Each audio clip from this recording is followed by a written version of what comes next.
So welcome back to my channel. In our previous episode on the bromeliads, we just went into a bit of detail talking about the plant.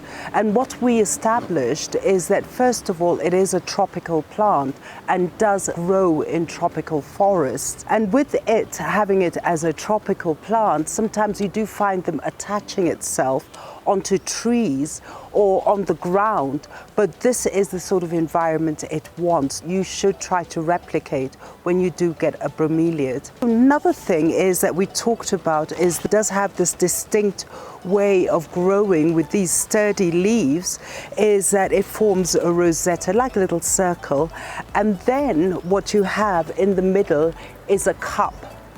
And this cup is where the rain falls into this cup, and that's where the plant gets its nutrients. So again, we also pointed out sometimes bromeliads do act like tillandsias, air plants, because it does also absorb the air and the moisture from the atmosphere and through its cup. And this is how it sort of gets its nutrients. So welcome back to my channel. My name is Alice. I'm the Red Soil Gardener. Today we're going to look at propagation of our bromeliads.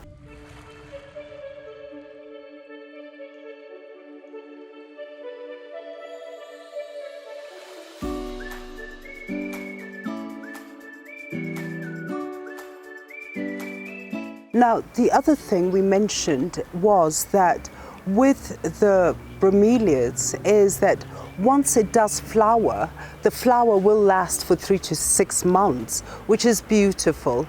But then what happens is that once it does flower, the plant will die.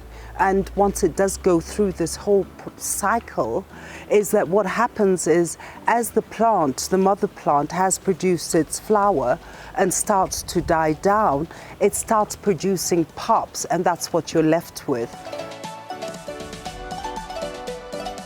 The thing is that, as I think I shared last time, is I did have bromeliads, and so when I did try to propagate before I'd really understood bromeliads, I was actually also planting the mother bromeliads, and what I noticed is that basically it just doesn't grow. So now that I do understand is that the mother plant does die, then it actually makes sense why my plants weren't growing. So this is where the mother of my pups is. So if you look here, she is in her dying stage. At this point, I will remove her, because what is recommended is that as long as the pups are about 3/4 the size of the mother plant, then it is time to remove the mother pup because it has no use anymore.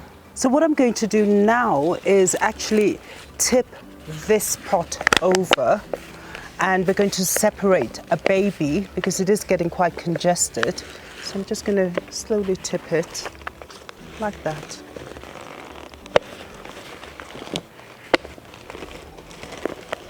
Here they come. Whoa, whoa, whoa. Here it is, coming out. It's a bit damp, the soil, only because we had so much rain this week, and I think it's just actually gone in here, but let's see what we can do. Put my gloves on. I'm going to break the plants off. So what I'm going to do is just take it here and remove the soil.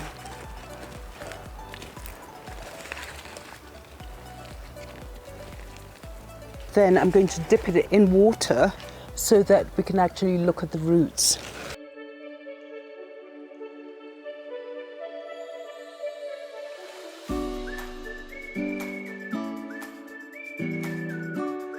Okay.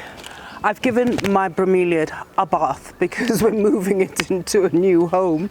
So now when I look in here, actually this is the old mother. I can see her here. And then I looked, and even one of these ones are starting to get babies again, pups, just here on the side. So what I'm going to do now is actually remove the mother because we don't need her. If you can see, this is how the baby is formed, it's attached. This is the mother, and you get a side shoot, and out of that side shoot is where you get your baby forming, your pups forming. And even this pup, again, you do get the side shoot, and here's a pup forming. So now what we're going to do is actually divide it and remove the mother pup. Where is she? Poor thing. So I'm just going to take this knife and just separate everything. There she goes. So that's our mother.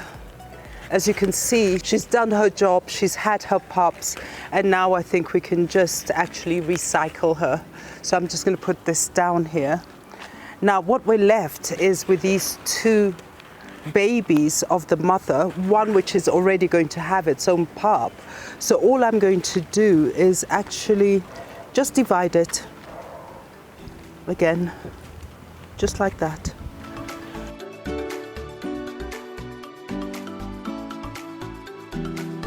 So basically what I've done is I've separated both of them, and I'm going to pot them, and we've actually let mama pups go to rest, and we will recycle her, poor thing. And so now what we're going to do is just simple, make a hole here, and this is well-drained soil. I've got compost and a lot of forest stuff happening because this does want a well-drained soil. And they actually have very shallow roots. But apart from that, anyway, we're going to put this one in here, and then we'll continue with the others. So here we go. Just like that. Fit her in and cover her with soil. With this one again, I'm going to do similar. And I did water the pot so that the soil is slightly moist but not overwatered. And I'm going to stick that one in here. So again, I'm going to lift it. This is the one with the pup, and I'm just going to put her in.